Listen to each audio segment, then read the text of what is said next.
Universitas Jenderal Ahmad Yani Yogyakarta merupakan lembaga pendidikan di bawah Yayasan KTK Ekapasi TNI Angkatan Darat, terbentuk dari penggabungan Setikes dan Stimik Jenderal Ahmad Yani Yogyakarta. Dari sistem pembelajaran, metode yang digunakan yaitu Student Centered Learning, yang mana mahasiswa dituntut aktif dalam proses pembelajaran. Dosen-dosen yang ada di sini merupakan dosen pilihan dan lulusan-lulusan terbaik.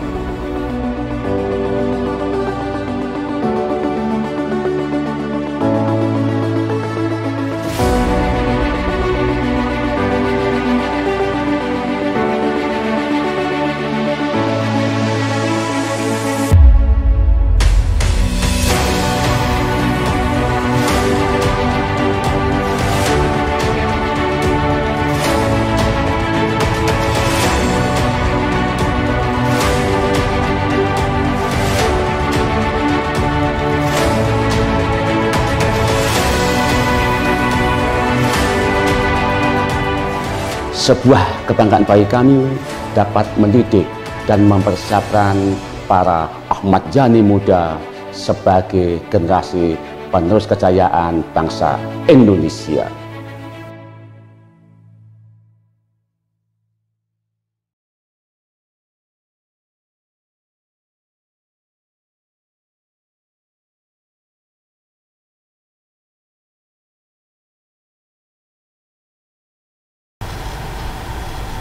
Assalamualaikum warahmatullahi wabarakatuh. Selamat pagi, salam sejahtera kita sekalian. Selamat jumpa kembali dengan materi kuliah KSMCK dengan topiknya tentang sendi atau artikulasi. Mengenai tulang dan otot, utamanya sudah kita bahas pada saat yang lalu. Jadi sekarang kita fokus ke bagian sendi yang merupakan bagian dari bab 13 dari ICD-10. Bicara tentang sendi, ada beberapa hal yang perlu kita pahami.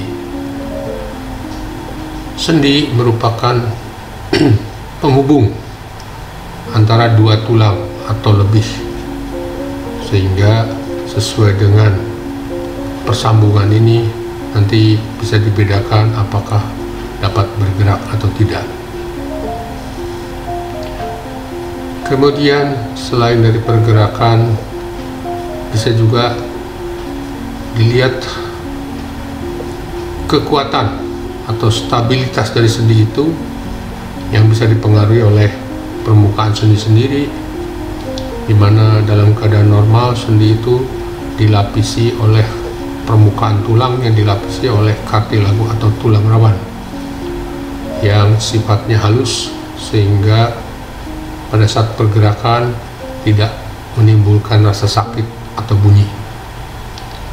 Sebaliknya, apabila mengalami gangguan, nanti permukaan sendi ini menjadi kasar atau kartilagonya hilang, sehingga menimbulkan rasa sakit pada saat bergerak atau timbul bunyi-bunyian. Kemudian selain permukaan sendi, stabilitas juga dipengaruhi oleh jaringan pengikat atau ligamentum. Ada dua jenis yang terdiri atas fibrosa, di mana ligamentum yang jenis fibrosa ini lebih rigid, kaku, sehingga pergerakannya relatif terbatas. Sedangkan ligamentum yang berupa serat elastis relatif lebih lentur, fleksibel, sehingga memungkinkan sendi itu bergerak lebih leluasa. Yang ketiga, yang mempengaruhi stabilitas sendi adalah tonus otot. Jadi otot-otot yang berada di sekitar sendi tersebut.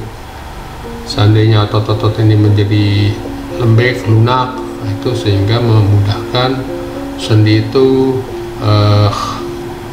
tidak terlindungi atau menjadi tidak stabil.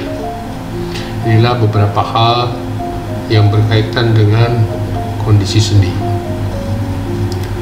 Selanjutnya, dari berbagai macam atau jenis sendi yang bisa dijumpai dalam tubuh manusia bisa diklasifikasikan. Yang pertama yang dikenal dengan sendi pelana, di mana permukaan sendinya hampir datar atau rata. Di contohnya artikulasio sternoclavicular, yaitu antara sternum atau tulang dada dengan clavicula atau tulang selangka. Kemudian artikulasio acromioclavicular, antara tulang selangka dengan acromion, bagian dari tulang belikat. Yang kedua yang dikenal dengan sendi engsel. Ini identik dengan engsel yang ada di pintu, ya, sehingga bisa bergerak dua arah. Contohnya artikulasio cubiti atau sendi siku, di mana siku ini bisa fleksi, melipat, atau diluruskan, ekstensi. Yang kedua artikulasio genu atau lutut, sama dengan siku, bisa fleksi dan ekstensi. Selanjutnya ada sendi kondiloid. Ini di samping bisa fleksi, ekstensi, ditambah bisa abduksi dan aduksi, sedikit rotasi. Contohnya artikulasio metacarpophalangeal. Jadi sendi antara telapak tangan dengan jari-jari tangan, ya. Jadi selain bisa fleksi, ekstensi, juga bisa abduksi, aduksi, ya.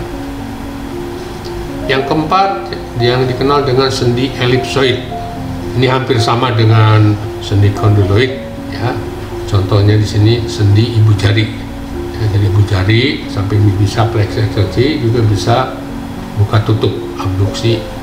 Hanya di sini rotasinya yang tidak bisa. Selanjutnya yang dikenal dengan sendi peluru. Nah, sesuai dengan judulnya, peluru ini yang relatif kepala sendinya berbentuk bulat sehingga bisa memungkinkan pergerakan lebih leluasa ke berbagai arah. Yang termasuk sendi peluru yang pertama artikulasio humeri atau bahu, sendi bahu, ya, bisa bergerak leluasa kemana saja. Kemudian artikulasio coxae di panggul atau pergerakan femur, tulang paha. Kemudian ada yang spesifik disebut sendi pasak. Ini terdapat di ruas tulang leher atau cervical 1, ya. Nanti tulang atas ini akan ditopang oleh ruas tulang leher yang kedua atau disebut aksis, sehingga memungkinkan untuk berputar. Yang terakhir sendi pelanan. Ini contohnya ibu jari yang bisa berhadapan dengan jari-jari lain tadi, ya. Kalau tadi yang kondiloid itu begini dan buka tutup, kalau ini bisa berhadapan dengan jari kedua, 3, 4, 5, ya. Itu menurut klasifikasinya, sedangkan menurut pergerakannya dibedakan 3 macam. Yang pertama yang dikenal dengan synarthrosis. Syn itu artinya jadi satu, ya, atau disebut sendi fibros. Fibros itu jaringan ikat, sehingga sifatnya tidak dapat bergerak sama sekali. Contohnya sutura. Sutura itu sambungan antara tulang-tulang di kranium, ya. Ada sutura sagittalis antara os parietal kiri dan kanan. Kemudian ada os frontalis, ada sutura lambdoidea, ya.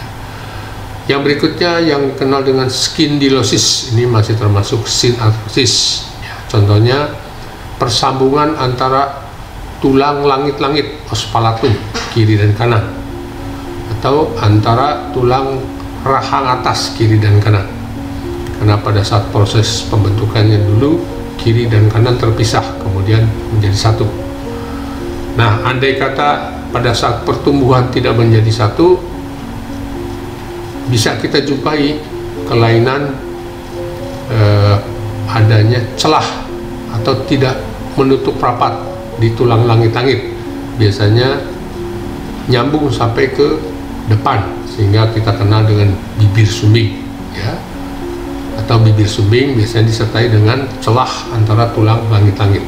Itulah buktinya. Kemudian yang disebut komposis, yaitu tertanamnya gigi ke dalam rahang atas maupun bawah. Kemudian skindrosis, contohnya persambungan antara epifise dengan diafise. Epifise itu di ujung tulang panjang, diafise bagian tengah, ya. Dan termasuk skindrosis ini yang dikenal dengan simfisis pubis. Jadi persambungan antara os pubis kiri dan kanan. Yang lalu sudah kita bahas keistimewaan simfisis pubis ini, khususnya pada wanita yang melahirkan, ini bisa membuka atau lentur sehingga memperluas jalan lahir. Yang kedua, yang disebut ampiartrosis, bisa ada pergerakan tapi sangat minimal, ya. Contohnya di sini manubrio corpus sterni, jadi antara badan tulang sternum, tulang dada dengan kepalanya, manubrio, itu ada persambungan juga. Kemudian intervertebra, jadi antara ruas-ruas tulang belakang vertebra. Yang ketiga yang dikenal dengan diartrosis, yaitu sendi sinovial, karena sendi diartrosis ini memiliki kapsul, ya.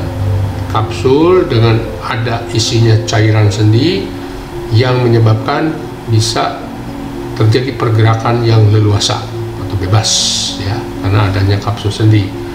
Di samping tadi adanya ligamentum, pengikat supaya sendi itu kokoh, tidak mudah lepas atau dislokasi.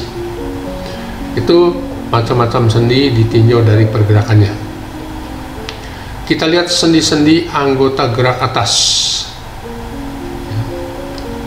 Dari mulai sendi pergelangan bahu ada 3 sendi, artikulasio sternoclavicular tadi sudah disebutkan juga, jadi antara tulang dada dengan clavicula atau dengan tulang selangka.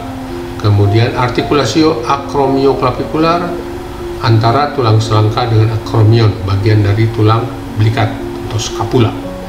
Yang ketiga, artikulasio humeri, jadi persendian antara tulang lengan atas atau humerus dengan mangkok sendi yang dibentuk oleh acromion.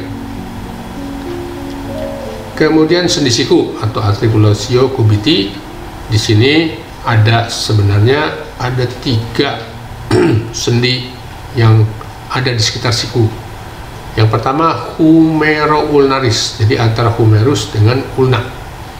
Ini yang paling utama, di mana bagian dari ulna yang kita sebut processus olecranon, nanti kita bisa lihat di gambar, ya.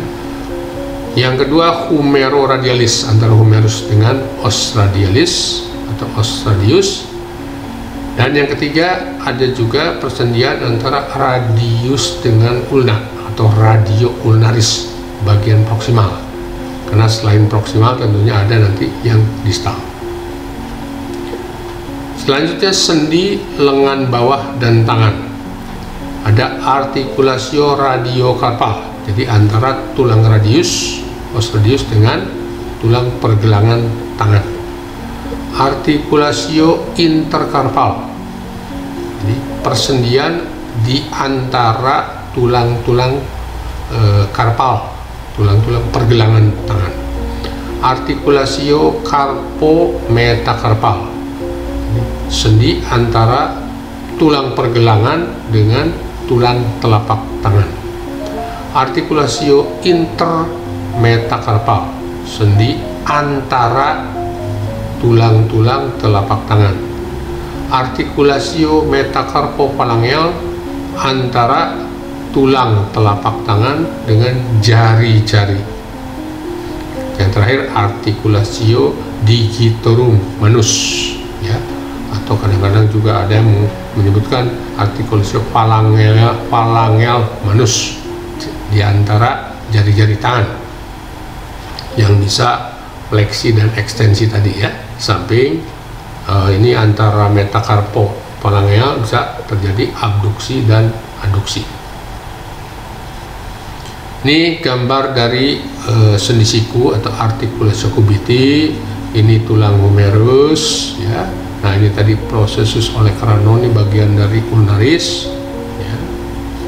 Kemudian ini tendon triceps. Jadi tempat melekatnya otot-otot triceps ke tulang olecranon ini tadi, ke tulang ulna, yang fungsinya tentunya triceps ini untuk ekstensi, jadi untuk meluruskan siku. Sebaliknya di bagian depan atau ventral ini ada tendon dari bicep, otot bicep. Sebaliknya bicep ini fungsinya untuk membuat fleksi, menekuk siku. Nah, ini contoh tadi ligamentum, ini yang mengikat sendi sehingga menjadi kokoh. Selanjutnya, sendi-sendi yang ada di anggota gerak bawah diawali dari persendian gelang panggul.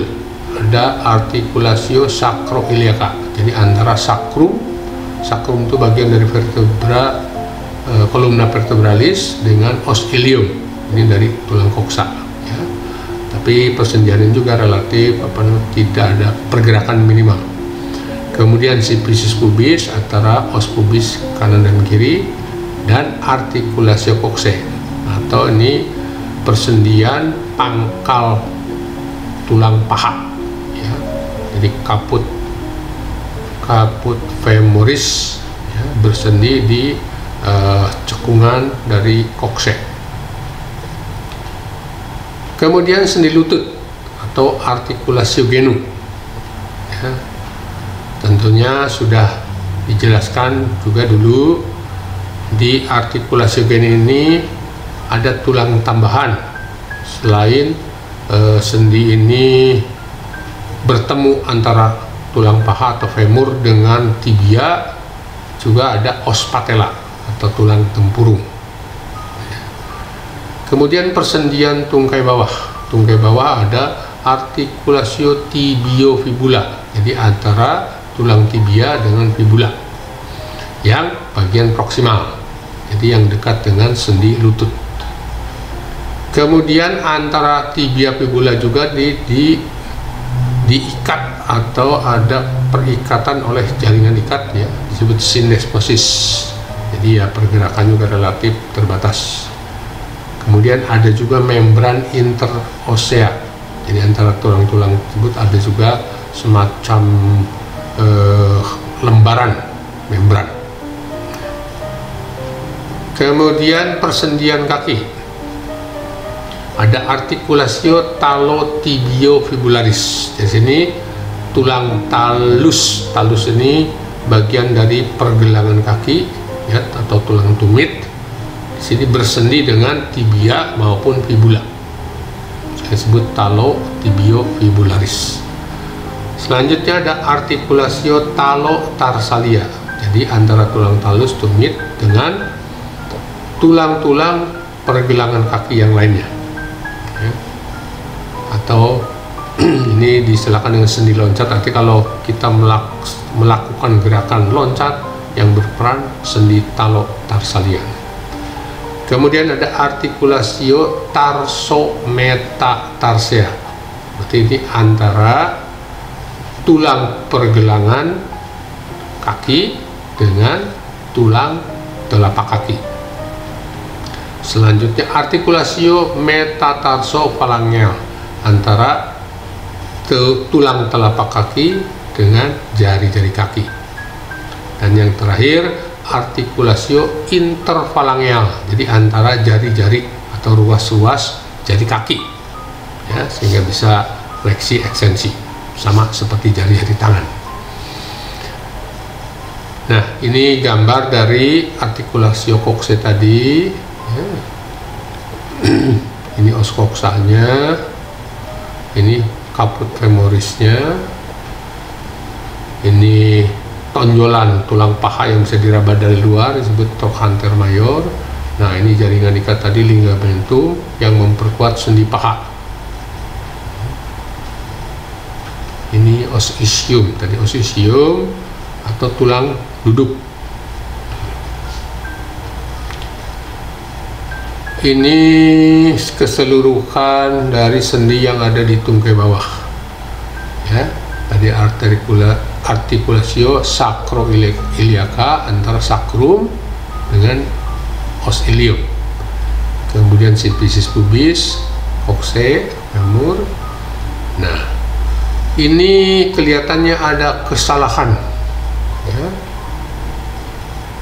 Ini seharusnya bukan tibiofibular tapi humero atau fibiohumeral. Jadi kalau ini disebut tibiofemoral, ini tibiofemoral itu antara tibia dengan femur. Yang ini harusnya fibulofemoral. Ya. Sedangkan yang ini antara tibia dengan fibula. Articulatio tibiofibular, ini juga pakai F harusnya ya, karena ada yang atas ada yang bawah, sehingga yang atas ini disebut superior ya. Ini ankle dapat tumit ya, sendi tumit, intertarsal atau oke. Kemudian ada kehususan di sendi tulang belakang atau columna vertebralis. Tulang belakang ini memungkinkan pergerakan-pergerakan karena adanya sendi antar korpus vertebra. Jadi antara tulang-tulang belakang, bagian yang badan dari tulang belakang ya, terdapat diskus intervertebralis ya, jadi bantalan. Jadi ibaratnya kalau tulang ini identik dengan besi, kalau tidak ada bantalan ini maka pergerakannya akan terasa sakit atau kaku ya, sehingga untuk untuk menghindari gerakan atau gesekan antar tulang, maka ada diskus intervertebralis ini yang terdiri atas fibrocartilago dari jaringan ikat dan tulang rawan yang cukup kenyal dan kuat. Ada kelainan yang biasanya menyangkut dengan pecahnya diskus intervertebralis ini, sehingga dengan robek atau pecahnya pembungkus ini, isinya bisa menonjol sehingga menekan saraf. Itu yang dikenal dengan hernia nucleus pulposus atau HNP. Itu cukup banyak kasusnya. Selain adanya diskus, antar korpus juga diikat oleh ligamentum anterior yang lebih lebar daripada ligamentum posterior, sehingga tulang-tulang itu bisa bergerak tapi tetap pada tempatnya. Kemudian antar arcus vertebrae, jadi kita lihat di gambarnya, di vertebrae ini selain korpus vertebrae ada bagian lengkung disebut arcus ya. Nah, antara arkus tulang belakang ini, bagian atas dengan bawahnya itu bersendi juga ya, jadi disebut antar arkus. Nanti kita lihat di gambarnya. Kemudian ada articulatio atlanto-occipitalis. Jadi ini antara tulang atlas itu tadi bagi atau ruas tulang leher pertama yang paling atas ya, bersendi dengan tulang kepala bagian belakang occipital, disebut articulatio atlanto-occipitalis. Kemudian antara tulang atlas sendiri dengan tulang aksis atau tulang ini cervical 1, ini cervical 2. Ini spesifik juga, hanya satu-satunya. Nah, ini gambaran dari ruas tulang belakang. Kalau dilihat dari depan kelihatannya lurus ya, lurus, sehingga kalau tidak lurus, dulu sudah pernah kita bahas, misalnya bengkok ya, itu disebut skoliosis, bisa bengkok. Yang cukup sering biasanya daerah torakal sini, bengkok ya. Nah, sedangkan kalau dilihat dari samping, kontur dari tulang belakang ini tidak lurus. Pada ruas tulang leher atau cervical ini melengkung ke depan, ini disebut lordosis. Sedangkan tulang dada atau vertebra thoracalis ini lengkungnya ke belakang atau ke depannya cekung, ini disebut kyphosis. Ya. Sedangkan bagian lumbal atau tulang pinggang kembali cembung ke depan atau lordosis lagi. Selanjutnya sacrum dan coccygeus, ini kyphosis lagi. Sehingga urutannya lordosis, kyphosis, lordosis, kyphosis. Nah, khusus di tulang sakrum ini ya terdiri atas 5 ruas sebenarnya, namun di sini sudah menjadi satu.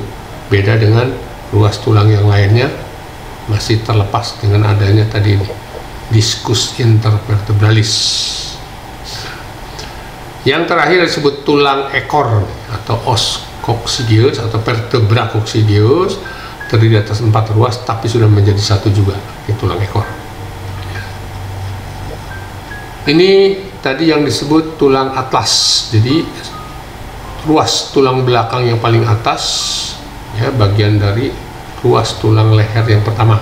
Nanti dia akan bersendi dengan ruas tulang leher yang kedua, yang disebut aksis. Ya, jadi ini tonjolan ini yang nanti akan merupakan sumbu untuk pergerakan tulang atlas sehingga bisa berputar. Nah, tadi yang disebut corpus vertebrae ini, badan dari ruas tulang belakang. Ya, jadi antara corpus vertebrae yang berdekatan terdapat discus intervertebralis. Nah, ini tadi yang disebut arcus, lengkung kiri dan kanan. Ini akan membentuk processus spinosus. Ini tonjolan tulang belakang yang bisa teraba atau kita raba dari luar. Ya. Nah, ini ada permukaan sendi tadi antara processus articularis superior, nanti ini bersendi dengan yang di bawahnya, yang inferior. Ya. Ini tadi processus spinosus, jadi tidak lurus horizontal, ya, tapi membentuk sudut ke bawah. Nah, setelah kita lihat anatominya atau anatomi dan fisiologi dari persendian tadi, dikaitkan dengan ICD-10 bab 13 ini tentang kelainan atau penyakit yang menyangkut muskuloskeletal system. Ya. Jadi secara keseluruhan ini di samping kelainannya mengenai sendi, tentunya menyangkut juga jaringan ikat atau otot dan tulang. Selain yang sudah dibahas di bab 19, hanya di bab 19 itu titik beratnya cedera yang diakibatkan penyebab luar. Sehingga kalau di bab 13 ini adanya kelainan tulang itu yang bukan karena cedera. Yang lalu pun sudah pernah kita bahas, contohnya misalnya keropos tulang. Sehingga nanti kalau tulang yang sudah keropos atau osteoporosis mengalami patah tulang, itulah yang dikatakan atau dinamakan fraktur patologis. Ya, jadi walaupun benturannya ringan, tapi kalau tulangnya sudah keropos bisa saja menimbulkan patah tulang. Nah, ada kekhususan di bab 13 itu beberapa kondisi, jadi walaupun menyangkut muskuloskeletal tapi dikecualikan. Jadi yang tidak termasuk itu diantaranya kondisi pada perinatal. Perinatal itu sekitar persalinan, nanti masuk blok B. Ya. Kemudian penyakit infeksi dan parasitik tertentu. Nah, ini bloknya di A sampai dengan B. Ya, infeksi. Kemudian sindroma kompartemen, ini masuk blok T 796. Komplikasi kehamilan, persalinan dan nifas. Ya, misal komplikasi kehamilan itu terjadi misalnya robekan jalan lahir. Oh, ini pada saat persalinan ya, terjadi robekan jalan lahir. Nah, ini dikhususkan, masuknya blok O. Kemudian kelainan bawaan atau malformasi kongenital. Ya, ini masuk blok Q dari 00 sampai 99 ya. Termasuk adanya kelainan kromosom, penyakit kelainan kromosom. Selanjutnya penyakit endokrin, nutrisi dan metabolik, ini dikhususkan di blok E. Nah, ini cedera keracunan yang sudah kita bahas yang lalu ya, yang ada di bab 19 atau masuk bloknya S dan T ya, S yang tunggal, kira-kira T yang majemuk, yang ganda. Kemudian neoplasma, jadi neoplasma juga bisa mengenai semua jaringan. Neoplasma bisa jinak ataupun ganas, contohnya ada juga kanker tulang.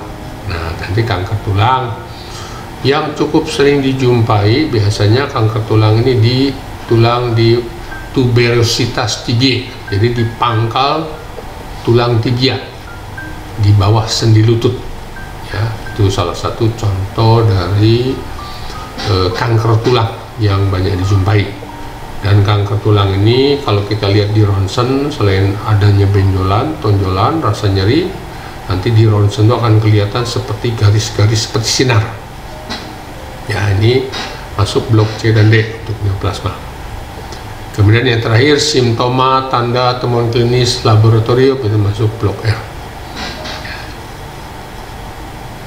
Sedangkan yang termasuk di bab 13 ini, pertama dengan atau di blok M00 sampai M25 yang dikenal dengan artropati.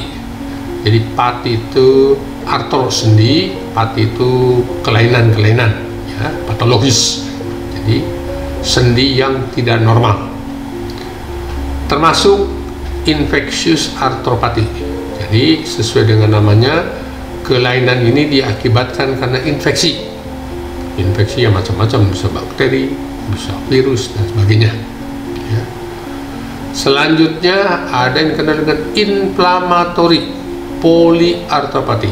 Nah, jadi ada peradangan dari sendi yang multiple atau banyak sendi, meliputi sendi yang cukup banyak, bukan hanya satu. Kemudian artrosis atau osteoartritis ya. Di sini walaupun ada artritis, tidak harus semuanya karena infeksi ya. Kalau nanti kita belajar infeksi, ciri-cirinya infeksi itu biasanya penyakitnya diberikan akhiran itis, misalnya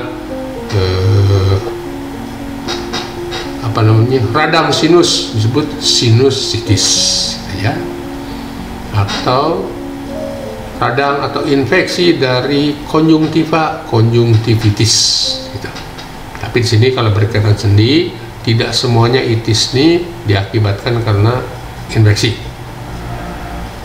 Kemudian ini yang lain-lain yang tidak tercakup di atasnya. Selanjutnya ini menyangkut jaringan ikat. Jadi gangguan-gangguan yang ada jaringan ikat ya. Tapi ini ya jarang dijumpai dalam keseharian. Kemudian khusus yang menyangkut tulang belakang dikenal dengan dorsopatis ya. Dorso itu dorsal, punggung. Jadi kelainan berkaitan dengan kolumna vertebralis ya. Ada karena deformitas atau kelainan bentuk. Spondilopati, kalau spondilopati ini biasanya adanya keterbatasan dari gerakan ruas tulang belakang ya. Ada satu kondisi yang dikenal dengan bambu spine. Bambu spine itu jadi tulang belakang itu sudah kaku seperti bambu, sudah tidak bisa bergerak leluasa, membungkuk ya. Itu bambu spine. Kemudian ya kelainan lainnya. Yang berikutnya soft tissue. Soft tissue ya bersama dengan systemic connective tissue ya. Jadi ini menyangkut, nanti bisa menyangkut otot atau tendon dan sebagainya. Contohnya ini kelainan yang menyangkut otot ya. Kemudian berikutnya ini menyangkut kapsul sendi dengan tendon. Tendon itu bagian yang mengikatkan ujung otot ke tulang, ya, jadi perlekatan dari otot ke tulang, tendon. Tadi sudah kita lihat contohnya di sendi siku ada tendon bicep atau tendon tricep. Kemudian ini yang lain-lain. Selanjutnya, nah ini khusus berkaitan dengan tulang dan tulang rawan. Osteo itu tulang, kalau kondro tulang rawan. Dikelompokkan ini dikaitkan dengan densitas. Densitas itu kekerasan tulang, ya, dan strukturnya. Kemudian ada osteopati, kondropati, jadi yang menyangkut dua-duanya lah, ya. Kalau yang atas ini utama tadi kelainan berkaitan dengan tulang, ya, termasuk di sini nanti ada osteoporosis.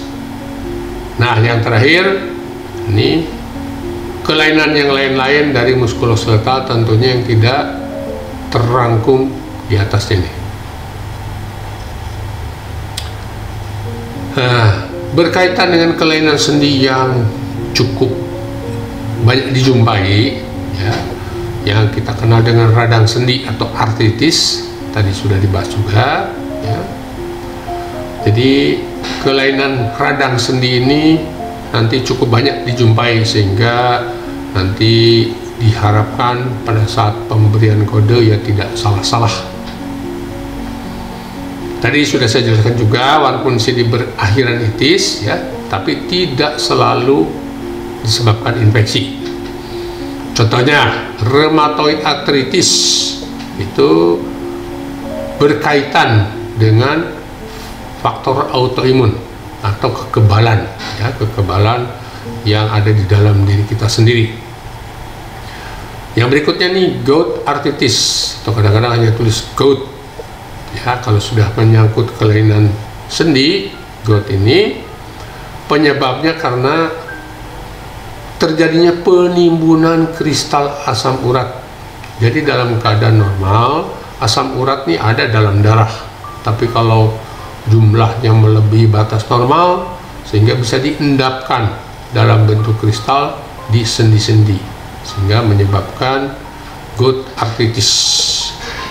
Nah, dua kelainan radang sendi yang cukup banyak dijumpai, tentunya ini nanti sudah cukup familiar juga, ya. Ada yang disebut rheumatoid arthritis atau rematik, kalau orang awam menyebutkan penyakit rematik, dan gout arthritis. Sementara yang dikenal dengan radang ini ada tanda-tanda yang spesifik. Hanya gejala ini bisa muncul atau bisa terjadi secara keseluruhan lengkap atau hanya sebagian, ya. Gejala radang atau inflamasi yang lengkap terdiri atas atau adanya tanda tumor. Tumor ini istilah umum dari benjolan. Tapi benjolan ini atau kelainannya berupa benjolan kalau mengenai jaringan yang padat.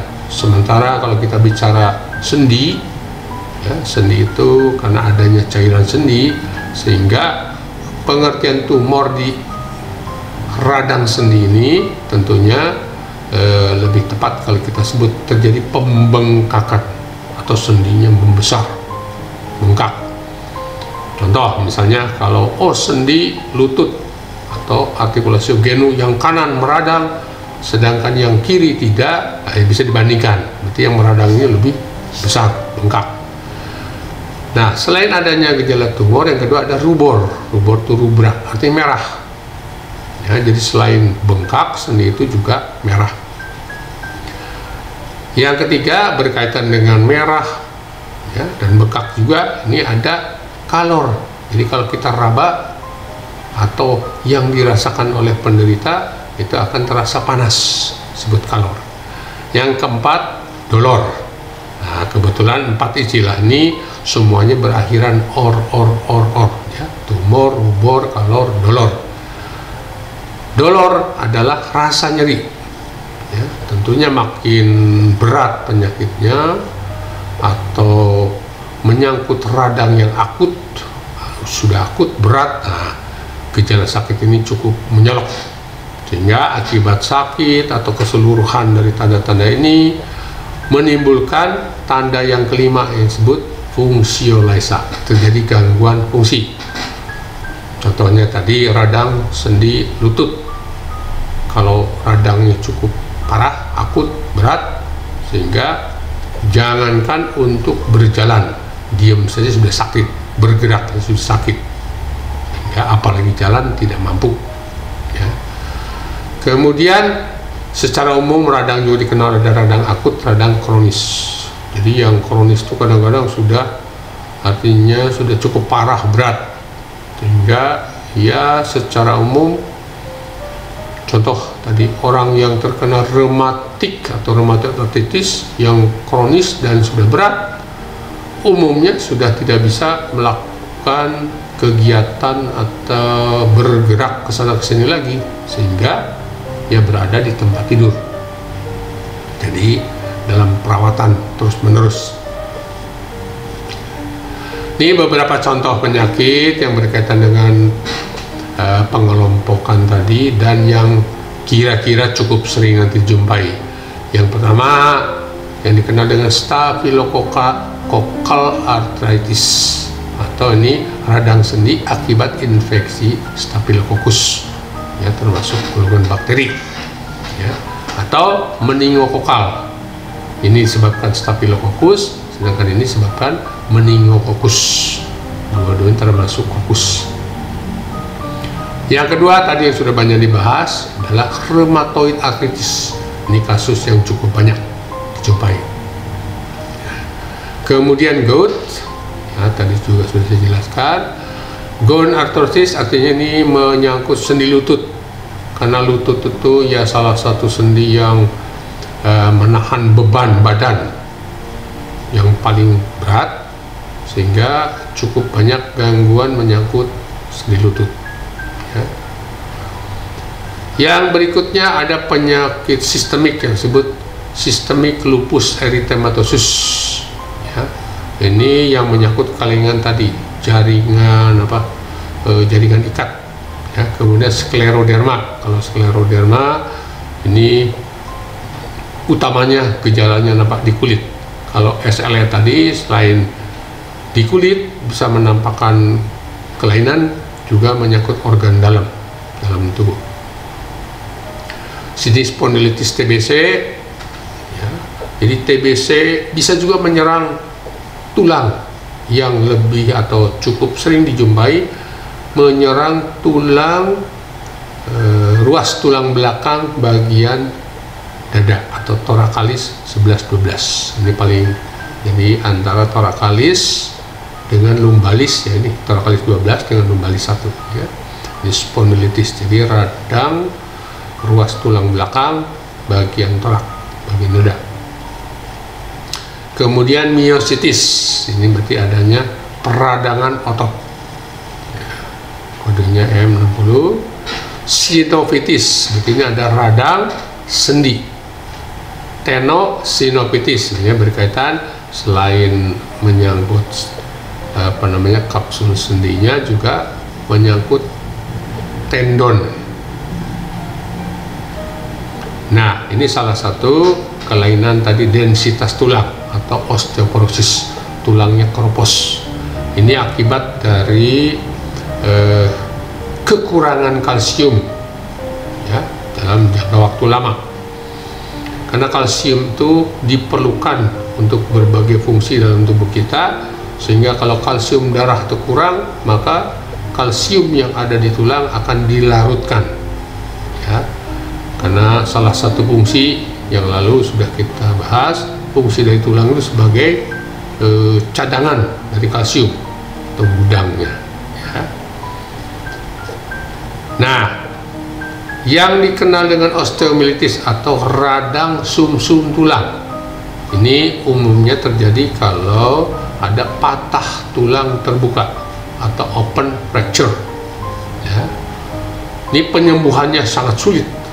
Ini cukup banyak dijumpai, di mana pengobatan antibiotik juga, entah saat ini mudah-mudahan sudah ada antibiotik yang ampuh. Kalau dulu ada linkosin atau linkomisin, clindamycin, itu yang spesifik untuk osteomielitis, tapi umumnya sangat sulit penyembuhannya. Nah, yang terakhir mungkin akan saya sampaikan sepintas secara garis besar perbedaan antara rheumatoid arthritis dengan gout arthritis yang saya katakan tadi cukup sering dijumpai. Ini yang ya cukup familiar juga di masyarakat umum, ya.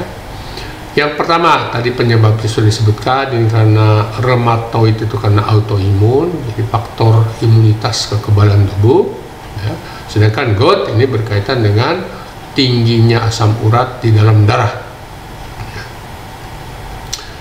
Kemudian pada saat awal penyakit ini tentunya bedanya kalau rheumatoid itu menyangkut sendi-sendi besar, misal sendi bahu, siku, ya, lutut atau pangkal paha.